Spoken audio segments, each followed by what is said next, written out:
Okay. All right, looks like we are live, so we're going to be all together improvising and starting this dialogue.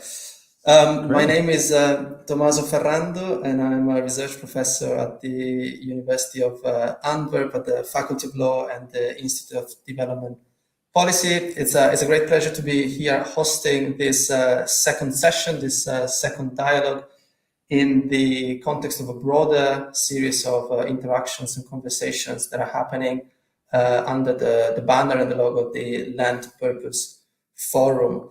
As you can see, I have guests here. I'll give them the floor to briefly introduce themselves, and then we will have for the next 50 minutes, an hour, the opportunity to engage with them on a topic that is very close to my heart, and that I hope that any of you who is watching now live or will be watching in the future the recording also cares about, which is how can a new land ownership model support agricultural practices for a sustainable food production? That's the title of the session, but maybe I will say a little bit more about that in a minute, but not before having heard from my guests here, who they are and where are they located, where do they come from, and maybe some words also about, very briefly, how is it that they are looking at the issue of land, food systems, and alternative ways of looking at the two of them in combination or independently. So maybe, Cynthia, you can start. Hi, everyone. It's a pleasure to be here with you. And I'm Cynthia Marcucci. I am a journalist and communicator, and I work at Fundo Agroecológico. I am in Brazil, São Paulo, and Fundo Agroecológico is a fund that raises money to buy land and in a common way. So it's not a private property. It's a private property, but for many people own this land and destiny this land to agroecological farmers here around São Paulo, that we have a lot of agriculture. The craziest it looks, we have. So that's it. It's a pleasure to be here. Thanks a lot, Cynthia. And also thanks for reminding me that I have to do this when I want to get or when I want to give the floor to someone. So let's try to implement that tool. We'll definitely get back to you, Cynthia, to know more about why you are part of the project and what is Fundo Agroecológico doing, and more about also how you do what you're doing. But now, briefly, let's hear from our second guest, Jean-Marc. Where are you at the moment? Which organizations are you representing today? And what is your relationship with food systems and different ways of thinking about food and land? Okay. Well, hi, everyone. I'm Jean-Marc Louvain. I'm currently in Antwerp, but I'm Italian from the northern part of Italy, Aosta Valley, the little region stuck in the Alps. I am here as the president of Convivi Aosta, which is a new local association in Aosta Valley, and we are focusing on commoning the food system, and especially helping the municipality of Aosta creating food policies to create a new way in which the city can relate to food and actually fight climate change and increase a little bit of cultural and social inclusion, and fight against food health-related problems, and so on. And in the meantime, I'm also a PhD here in Antwerp, focusing on food commons and property. So the issue at stake here is very dear to me, and I'm looking forward to explore the issue with all of you. Thank you.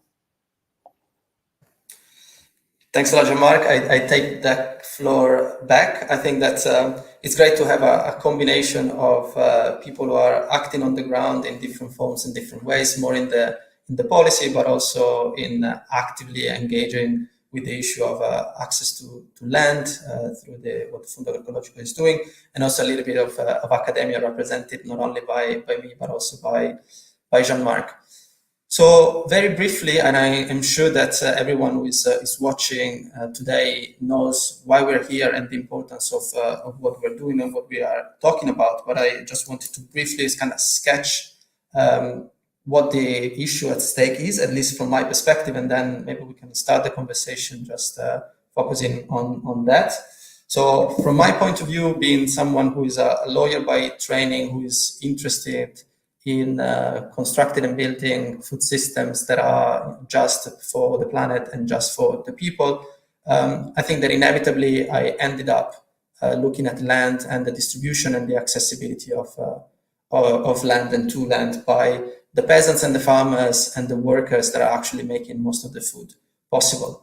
And although like that issue is not always discussed together, there is luckily an increasing amount of academic literature, but also of organizations on the ground from La Via Campesina onward that are keeping the issue of land and food together, that are talking about the importance of guaranteeing access to land, that are talking about the regenerative use of land, that are talking about the central role of land in building the kind of food system that we need both for people and the planet. To the point that increasingly the conversations around food sovereignty, that I'm sure that every one of you is aware of, are going hand in hand with the issue of land sovereignty. So how to guarantee farmers, peasants, producers, small-scale farmers and household farmers access to the land and the possibility of really being in direct control of the key resources and the key territories that are making our food possible.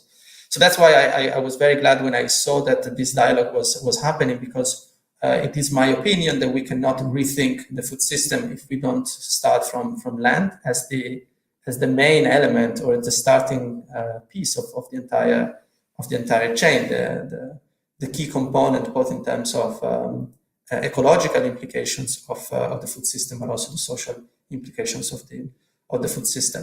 So here we are today thinking about how do we rethink the relationship between society and land, farmers and land, policymakers and land, so that it actually serves purposes that are different from the purposes that the current mainstream structure is serving. And at the moment, we know that what the mainstream industrialized capitalist food system and proprietary structure are serving are purposes of concentration, are purposes of accumulation, are purposes of degradation of land rather than regeneration. So we know that there are lots of issues and lots of problems that concern land.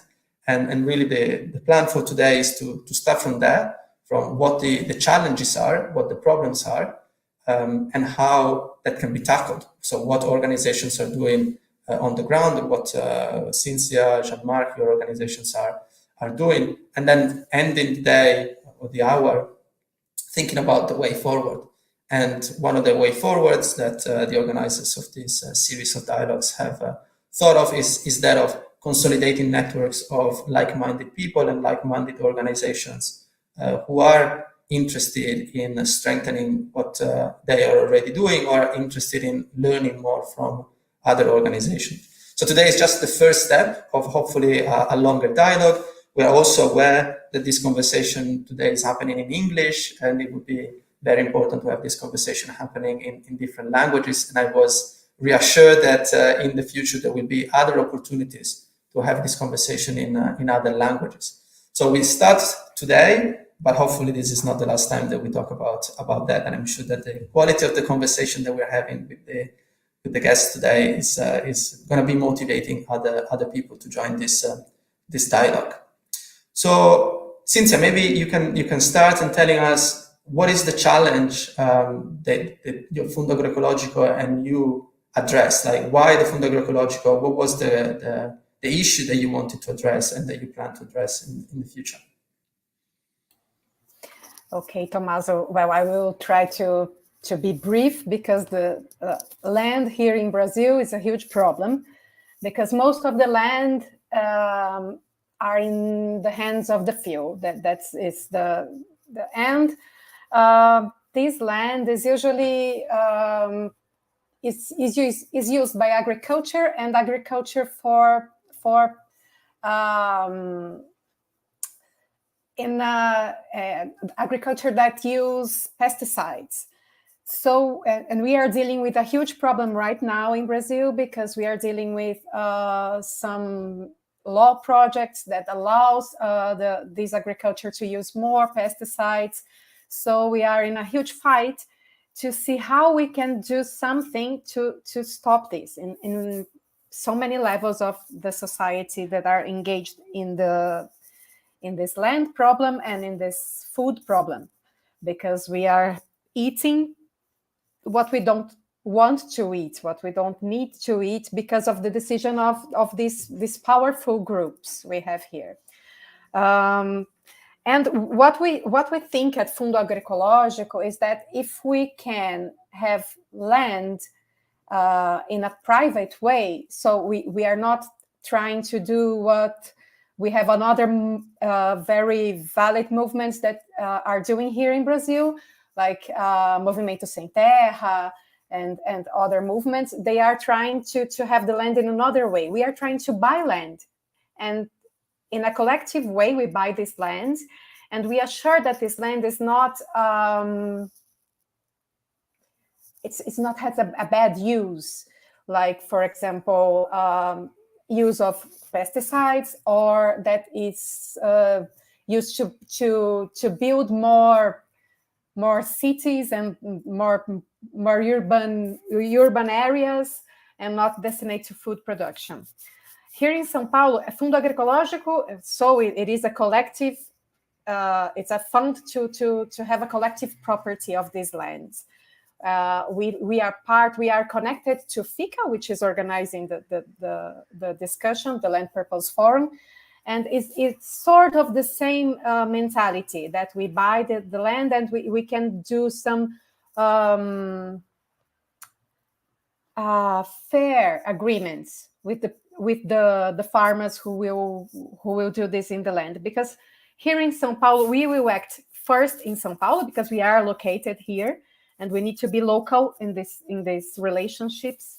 And here in São Paulo, in the south part of São Paulo, there is lots of green land, lots of preserved areas of rainforest, and we want to preserve these areas and use the areas that we can use it, because it is it's a protected area. Some areas are protected, so we cannot use it. But the other ones we want to use to produce good food. How do we manage this relationship? We don't have lands yet. We are raising money to buy our first land.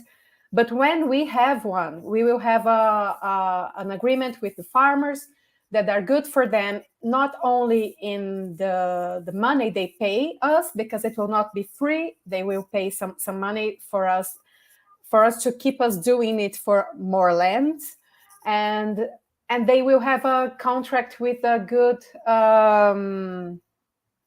period of time, because they are renting land for other properties. I cannot find the word right now, I'm sorry. But they don't have the security of being in the land time enough to do a good job in farming and food production.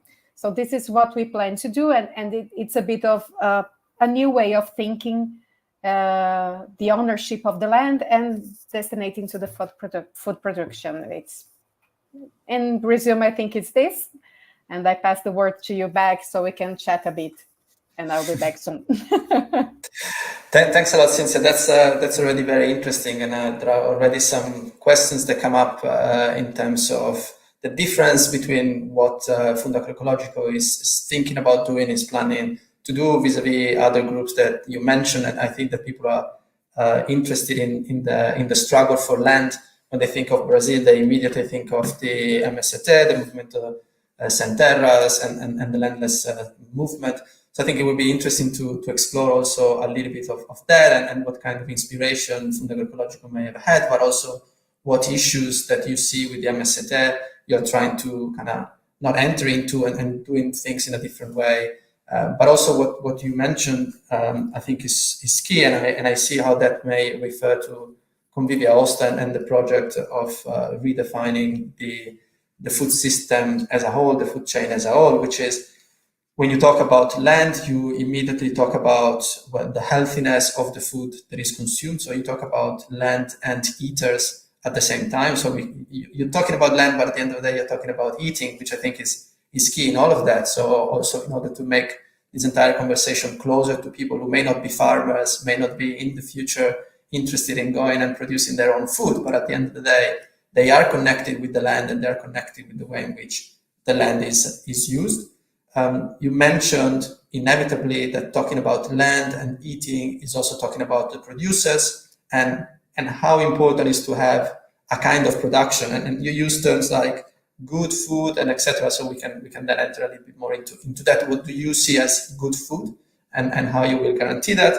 But also you mentioned a crucial element, I think, when we think about long-term implications, which is the issue of time.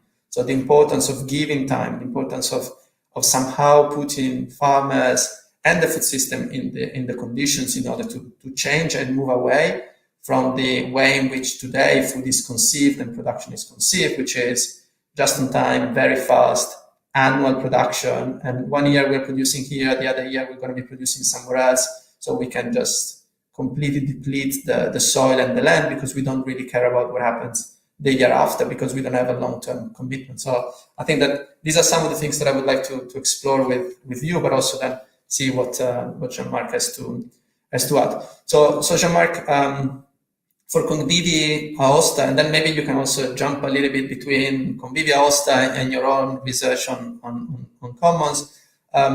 What is the topic? What is the challenge? So what is motivating you in what you do with Convivia Osta and what you are trying to organize on the territory, and also the kind of research that you're undertaking behind that? And I pass you like this. Then I'll take the floor.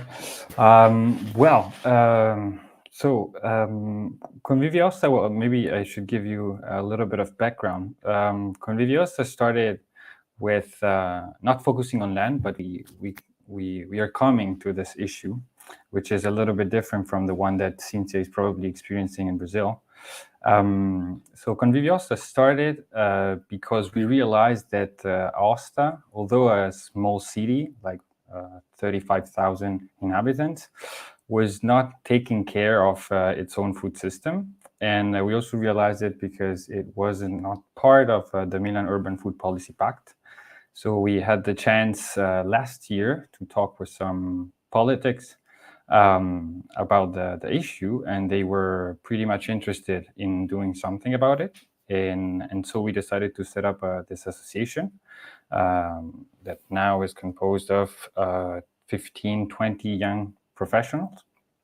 But we're looking for gathering more and more people and the entire civil society, hopefully, in order to create an urban food policy council and advise the municipality to do something in order to change the food system, which is, of course, very industrialized. And to what regards the land issue, well, we started, interestingly enough, recently to talk with producers here, and they pointed out some issues that are quite pressing, such as the average age of the farmers here in Aosta, which is quite high. Like most of them are, I mean, more than the half of them are aged between 50 and 65 years old, and they will not, they don't have any son, daughters to inherit their activity, and that has been true since the last 50, 60 years. So we also experienced some land concentration, and also we talked about like pesticides and how to treat the land. And it was quite interesting to have some discussion with producers who said they were pro the pesticides, chemical inputs. And while we were discussing, we realized all together, it was a moment of common enlightenment, that they were not actually pro chemical inputs, but that the system was actually forcing them to use the chemical inputs in order to stay alive and to produce enough in order to have their farm running. And so because of all these things, we are now trying to engage with the municipality, a dialogue, in order to change a little bit the conditions for improving how the city is eating. And mainly, I mean, so far we are focusing on the school canteens, and we are trying to pull together farmers and the institution in order to internalize the entire food system. And so far, one of the main issues we are trying to tackle is asking the municipality to buy a cooking center in order not to outsource the entire service. And but we will soon get to the point of maybe ask the municipality to buy some land and maybe give it to some farmers, young farmers who want to start a farming activity. Because actually, we also realized, talking to others, that there are a lot of young farmers who would like to farm the land, but they can't because they don't have the finance to do so, the financial support, private finances, or the institutional support to do so. And this is also true, I guess I'm quite sure in Italy as well. Recently, I've seen a report that a lot of young farmers filed a request for some land, who was made available by the Minister of Agriculture in Italy, and the demands exceeded the land that the minister had at disposal. And this is actually the practical side of what I'm doing with Conviviosta. On the more theoretical side, I'm working as a PhD, and I'm focusing on food system as commons, and I'm trying to understand how actually property can be rearranged a little bit in order to facilitate people who would like to common and to start a commoning process of food. And it's my intention to find these commoners, food commoners around Europe, and see what are the issues that they are experiencing in regard to land, to access to land, to management, and the way they organize labor in order to take care of land, etc. But I'm sorry, I'm still at the beginning of my research, so I can't give you more information about it. Thank you.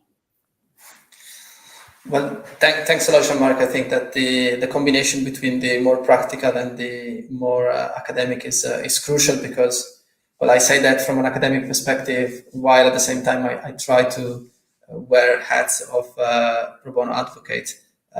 Having the possibility of taking the time to seeing things through an academic lens and then supporting organizations and movements on the ground is crucial, because not everyone has the possibility to just taking it slow and sitting on things, rather than being constantly on a daily basis facing with the challenges that may come, for example, when you're setting up a Fondo Agroecologico and looking for funding. So I think it's crucial that you're combining these two dynamics in your present, and who knows, in the future. But I think, going back to the content of what you were talking about, I find it very interesting that you end up talking about land and engaging with land, but starting from the opposite of the food chain compared to what Cynthia is probably doing. At least that was my perspective. So if I am correct, Cynthia, because of the connection also with FICA, it was a focus on land that then is giving you a possibility and a space to talk about the food system, while for Jean-Marc, it's more the food system and the idea more of what are we eating, that is then taking you to to talk about land. But at the end of the day, I think that both of you share this idea that we cannot talk about one without talking about the other, which I think that creates already a lot of convergences. But then the question for me is, what kind of food system are you envisioning? Like, what kind of food system do you have in mind, or you're kind of elaborating with your experiences? And maybe if you could be saying, what is the kind of dream that you have in, let's say, 10, 20 years from now? Everything goes in the way that you are imagining and envisioning. So what is the situation with the land, and what is the situation with the food system that surrounds the land that you are talking about? And I say that because yesterday I attended a 2-hour presentation by an environmental activist here in Antwerp, and he said that if we start talking about things as if they are happening, it's more likely that they happen. So I kind of want you to engage into this process of thinking about, okay, in 20 years from now, things are happening. So what do we see in terms of land? What do we see in terms of your project? What do we see in terms of the food system? So maybe, Cynthia, we can go back to you. Let's say that in 20 years from now, the Fondo Agroecologico has achieved what you want. So what do we experience in São Paulo? What's the scenario that we're seeing? Okay, so I will start by saying that we are doing what we want to happen 20 years from now. Although we don't have a land yet, well, I think this when you were talking about this, think about what you want, then it will happen, something like that. It is happening right now, but in a small scale, and we want to make it bigger. I will explain it. Here in São Paulo, we are huge. We are like 12 million and a half just in the city. So it's a lot of people, and we cannot produce food to all these people in our surroundings. So it's impossible, but it's possible to make it a little bit more local. And this is something that, when you ask what I think is good food, I think local is something that makes a food better than other foods, and a food that respects the environment and the people who works with it. And we are doing this by, we want to buy land, but in this very moment, we don't have the land, but we have a relationship with these farmers that we buy their produce, and we sell to people who are interested in finance our project and them, because they cannot wait until we have land to have this security, to be there, and to do something more ideal. So they need to do it right now, and we need to keep them doing it while we don't have the land. So we have these two forms of act. We are raising money to buy the land, and while we do this, we have this a close relationship with some farmers in the south of São Paulo, and we buy their produce.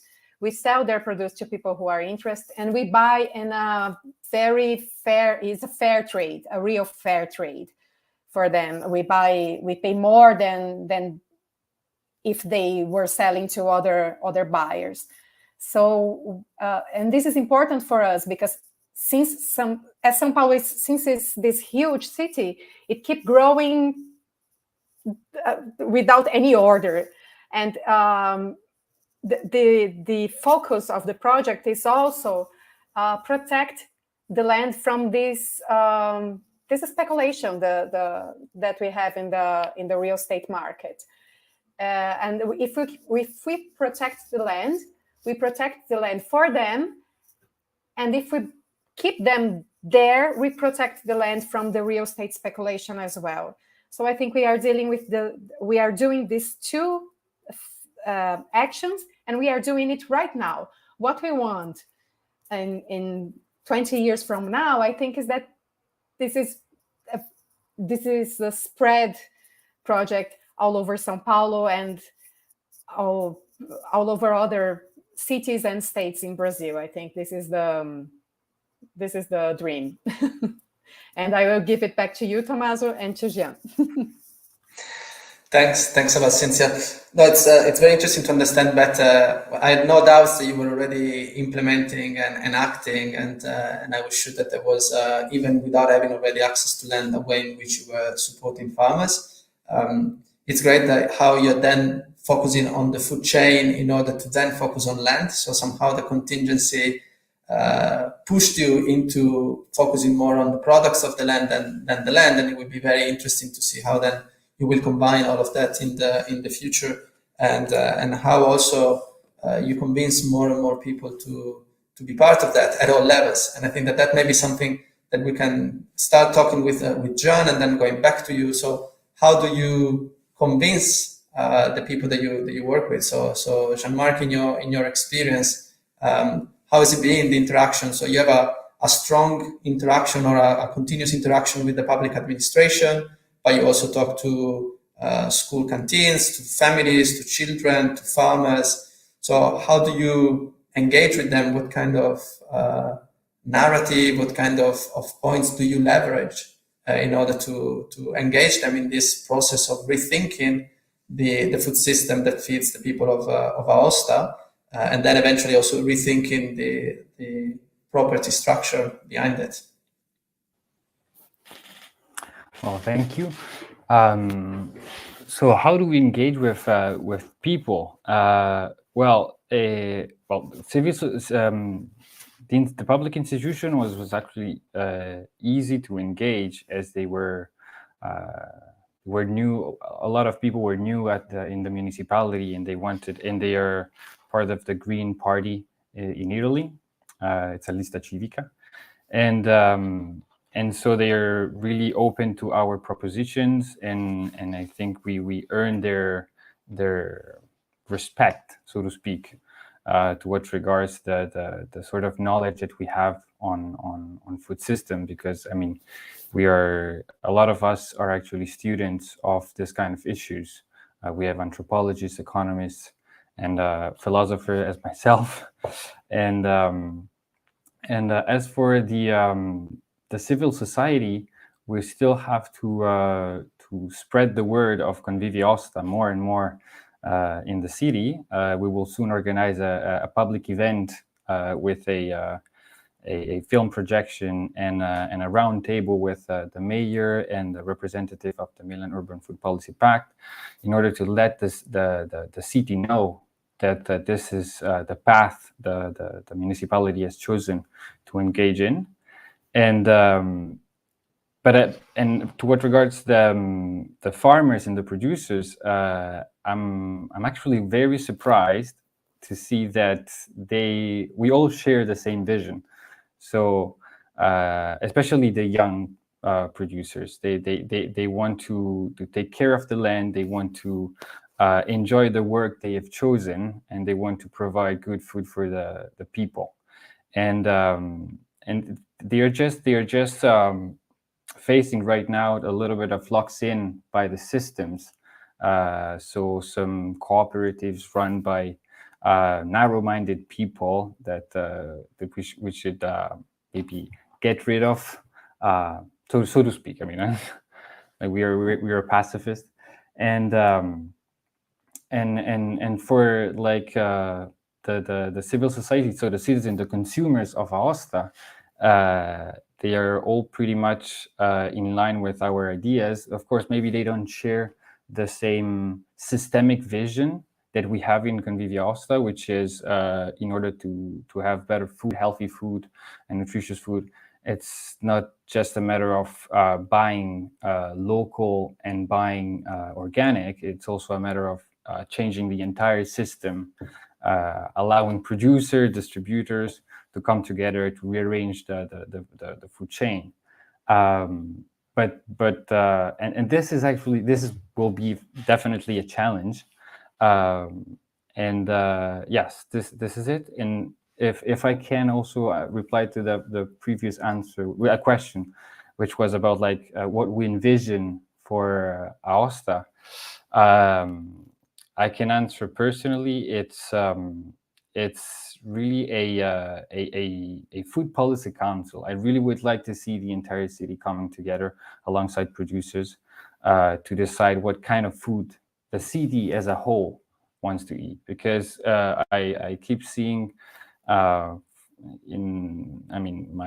fellow citizens, they still think that the market can solve the problem, and they think that it's enough to be a responsible consumer to do good. But this is actually not true, because you can be responsible if you have enough money to be so. And so what I really would like to see is all of us coming together and decide collectively what kind of food offer do we want, what kind of food do we want to consume in the city.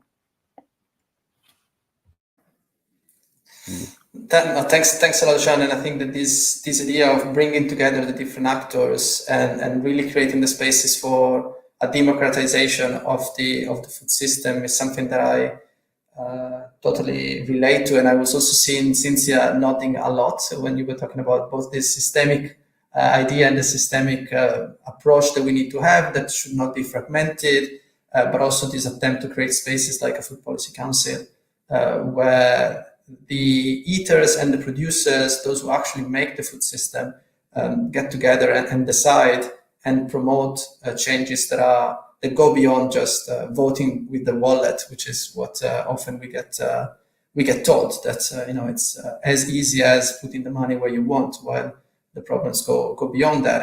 And I assume that also São Paulo is a good example of a lot of extremely motivated people and groups that would like to contribute and change, but there are structural issues that prevent them from having access to that kind of food that is produced by the people that they would like to support and etc.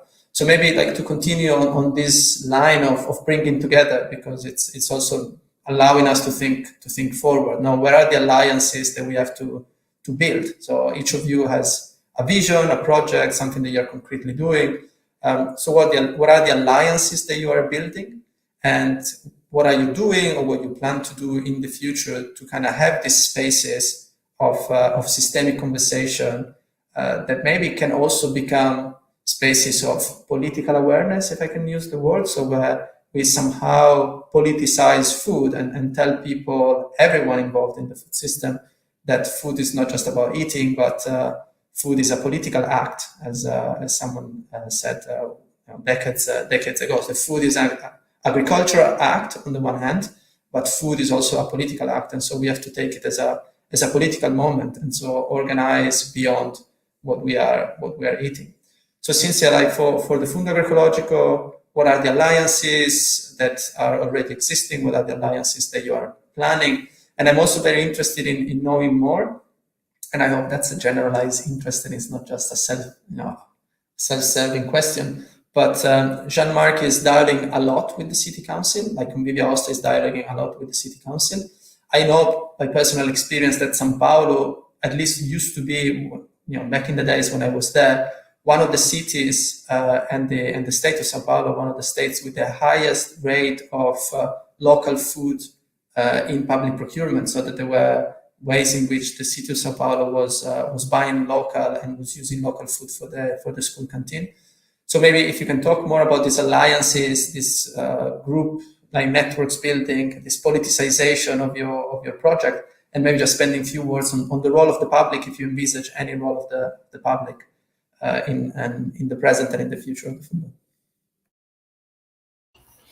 Okay, take a deep breath, because we have a huge challenge in Brazil and in São Paulo as well, because I will address a question that you made previously, that was the difference between what we are planning to do and what Movimento Sem Terra, the MST, does. And I think they work more on the redistribution of the land that are already owned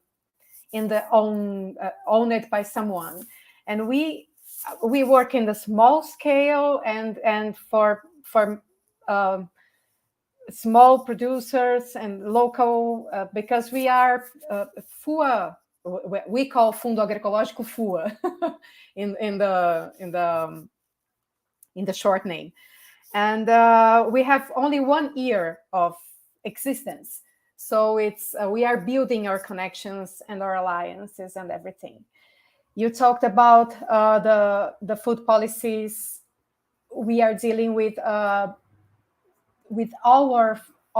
of our food and agricultural groups being dismantled by governments, and this happens here in São Paulo as well. So this project that you talked about of organic food in the canteens, it does really not exist anymore. So we are fighting to take it back. I don't know if it will not be easy, because the politicians we have right now in powers in São Paulo and in Brazil, they are not aligned to this. They're not addressing this as we believe they should do. So we need to build the awareness in the society, in the civil society, and this is what we are doing. But in we say in Portuguese, I don't know if we say it in English, in an auntie steps, like it's small steps. And I think we are doing this in FUA well, this is my role as a journalist, like building the information, giving information, and trying to give information not in a very aggressive way, because we have the aggressive environmental politics discussion in all the levels here. So we need to be careful when we try to build awareness, to not put people who are not in our bubble away, totally away. We need to take them in slowly, and we are building this by giving information in a way that is not really hard or imposing anything. And we are building the connections with chefs and cookers, and because they can spread the word for their community. And we have a connection with the public, with the council here in São Paulo. We have, but it's not really strong. And I think in a very ideal way, we can be a model for some public policy in the future. So this is, as we do as a civil movement, we can build some ideas for a public policy that does not exist anymore. So we don't have a good scenario, but I think the civil society is slowly being more aware of what is going on in the food systems and in the food production. So, well, I'm sorry if I get a little bit, because it struggles a lot when we think about it. So that's it.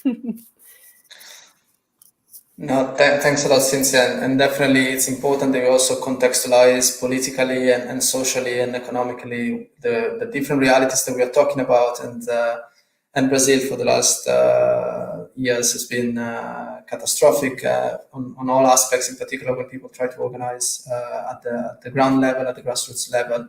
But I think it's very interesting what you're saying, that the idea that you're acting, so you are already doing things, you have a plan that is doing more things, but at the same time, your plan is also to create awareness, so do education around the importance of supporting certain kind of proprietary regimes behind the land, and the importance of taking land away from speculation, taking land away from urbanization, taking land away from agrotoxic, hyper-capitalist monocultures of whatever the people are producing in Brazil, and hopefully creating enough momentum to draft policies or to support the adoption of policies that maybe existed back in the days and that have been scrapped by the last administrations. Because I think that these are all, personally, I think that these are all pieces of the puzzle that sometimes are kept separated. So those who are doing, land reforms or dealing with land and farmers, are not do not have enough time or resources, or also to engage with the part on education about food systems,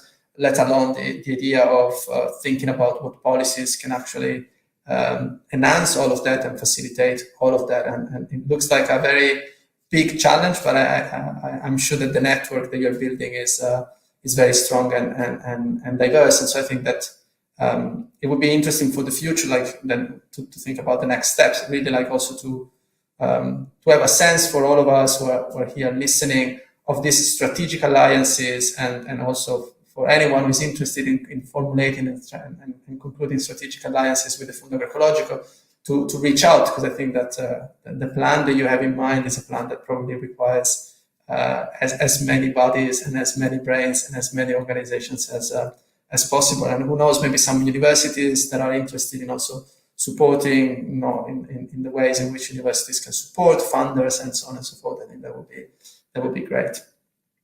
But yeah, so going back to the question of alliances, to the question of networking, for Convivia Osta, where are the alliances? Who are the partners that you're keeping close? And also, are you looking at alliances maybe beyond the city of Aosta, other organizations, other realities that you curiously look at or that you're already engaged with in order to exchange? I think that there is also this element of mutual learning and exchange in order to make sure that we don't reinvent the wheel. So what is the situation for Convivia Osta on that matter?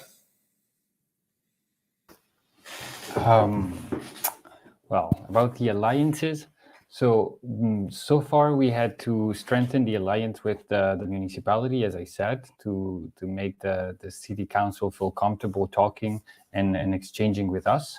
But since the beginning, we started our networking work package. So which is a twofold work package. We started the networking with the already existing association, which are related directly or indirectly with food.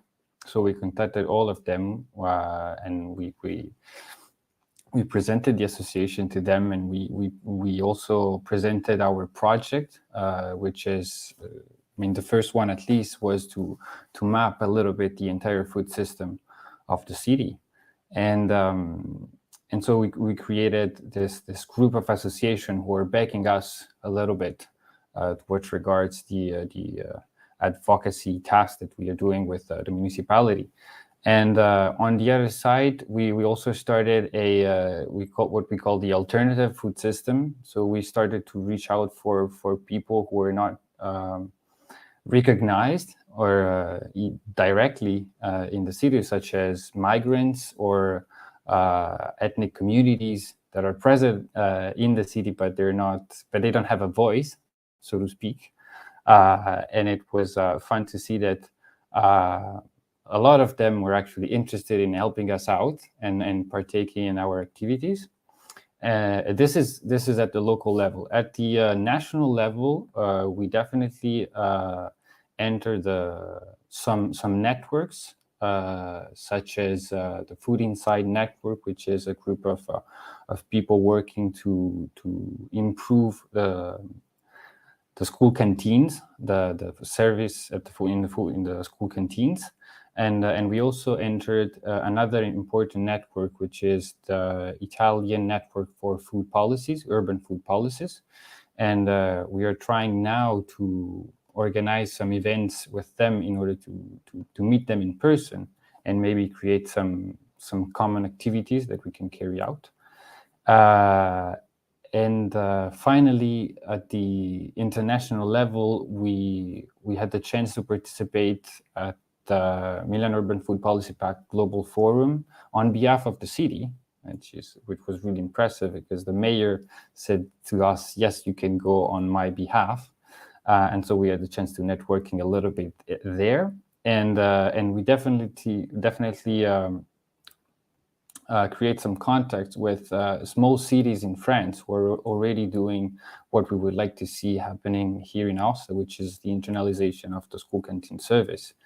And so, for instance, we have good relationship with Sartou, who is a small city in the south of France, who bought some land and pays farmers to provide food to the children in the school canteens. And this is for the network. And yes, and actually, just a reminder, I hope to be able to come to Sao Paulo in 2 years, because the Milan Urban Food Policy Pact Global Forum will be there. So maybe we will have the chance to meet in person, Cynthia.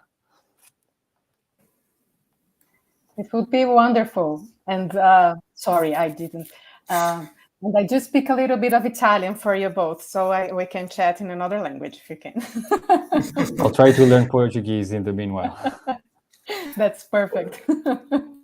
I think that we have a plan for the next 2 years, and definitely would be great to see how food evolves and how the Fundo develops and grows in the next 2 years. And maybe it would be one of the guests of honors for the meeting in Sao Paulo, showing how grassroots and bottom-up movements can really shake the food system, starting from land rather than the other way around, which I think is the key point that I've been learning today. So if we want to have a systemic issue, like systemic vision, if we want to adopt a structural approach to the food system, whether we take it from the land or whether we take it from the serving of foods in the school canteens, at the end of the day, we inevitably have to address altogether, and addressing altogether as massive challenges that can depend also on where we are in the world and how close or how distant are public administrations, how oriented towards monoculture and export of soybeans the producers are around us, the pressure that you may have in terms of urbanization versus the landscape that you may have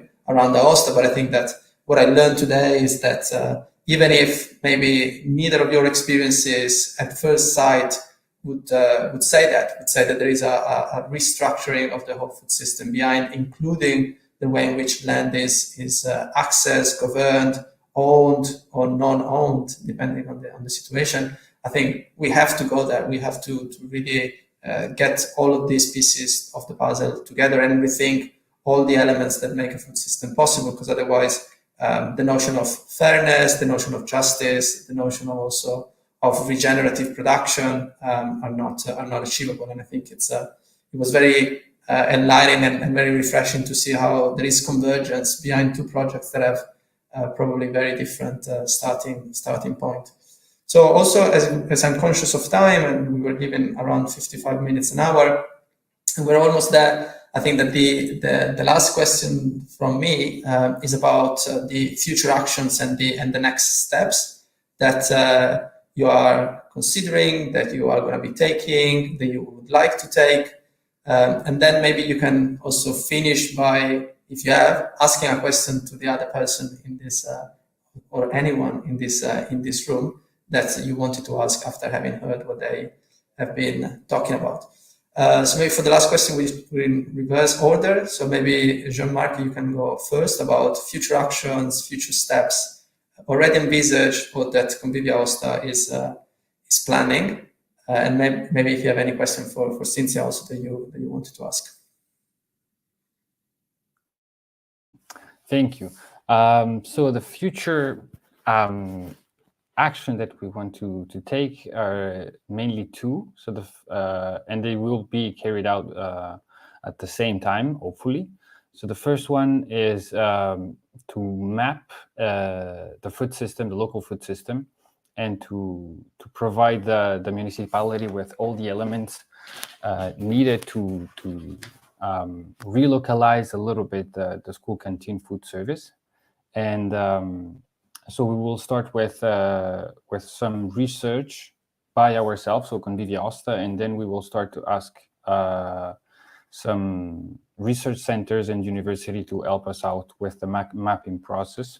And we already contacted them, and they are more than happy to help us out with that. And the second activity is that of gathering people around the issue of food, and we realized that starting with school canteen was actually a really good starting point, because it's interesting for the municipality, as we know that in Italy, for instance, all those municipalities that internalized a little bit or improved their food procurement were usually re-elected, so they can back up us a little bit on that. And on the other side, it's a issue that touched many people, because not just the kids, but also the families behind them. And so the first practical activity that we want to organize is a sort of workshop with children, with the students and their parents, in order to draft a sort of school canteen manifesto for the city of Aosta, and with that to advocate to the mayor and say, look, this is actually the vision that people have for their food in school. So I guess this is you now have to do something about it, and hopefully we will be able to organize it in the summer 2022. And as for a question, I have so many. I'll pick the one that I guess is more interesting to me. So I would like to know more about what Fundo Agroecologico is doing to use property. I mean, the legal tools of property to ensure land to farmers and a proper management of land.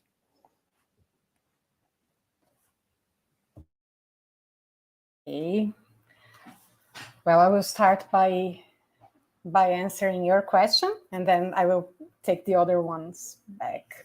I think we do have some models we can follow here that are, we can own the land as an association, or we can receive the land as a donation and administrate the land and make a contract of.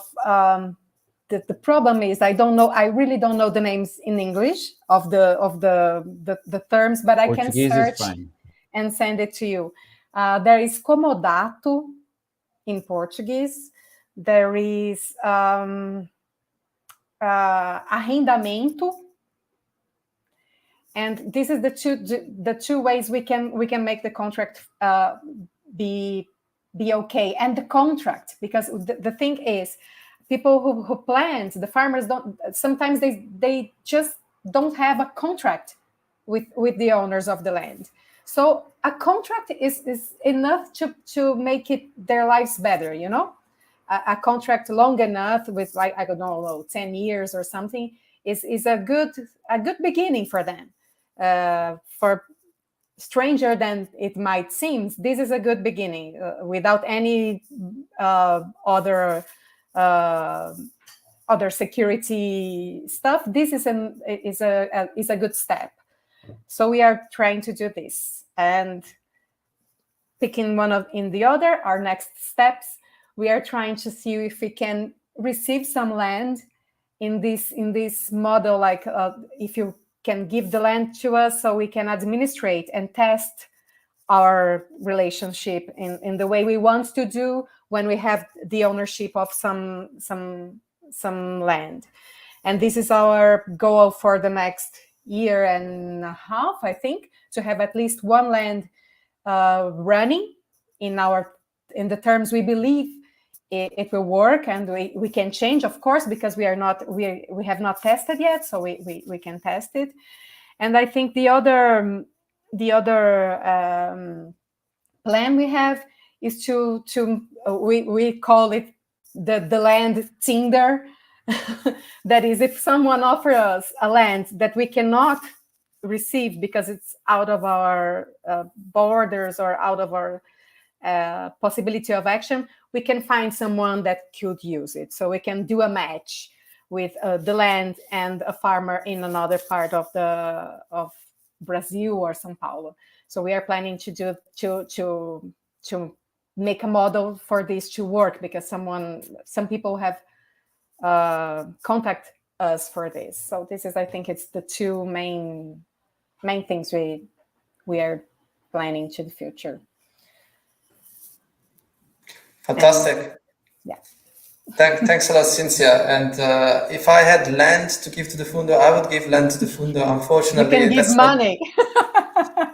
I can give money, can give my time. There is plenty of ways in which we can contribute, but I'm sure that the context and information, both of the Fundo Agroecologico and Convivia Osta, will be shared with anyone who's been following live today, the streaming, but also with the people who will be following in the future. There is plenty of more dialogues happening in the coming days, so I truly invite anyone to follow also the other reflection and conversations on different non-commodifying ways of dealing with some of the main challenges of contemporary society and of capitalism, way of organizing people and nature. So yeah, that great opportunity for me. I learned a lot, and I think it was a very interesting and deep hour that hopefully will lead to more conversation and more interactions, digitally or who knows, physically in the future.